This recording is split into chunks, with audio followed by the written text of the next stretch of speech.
My topic is all about cybercrime law. First, what is cybercrime law? Cybercrime law is major to teenage nowadays by using the net. There are two major problems in cybercrime law. First is cyber sex and second is cyberbullying.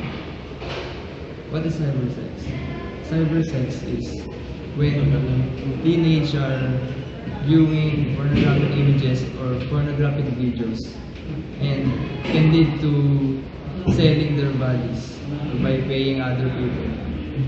Next is cyberbullying. Cyberbullying is by teasing others by using the net or other social apps that can lead to depression and death.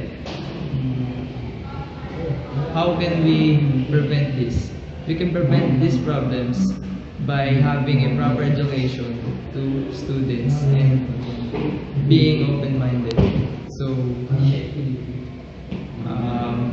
prevent using social media apps and prevent teasing others like cyberbullying because these two are connected. And,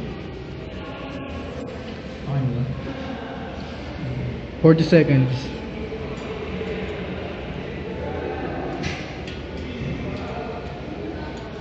When in cyber sex, when someone is a victim in cyber sex, it can also lead to cyberbullying when someone is being teased by other friends by using their social apps. When they saw someone using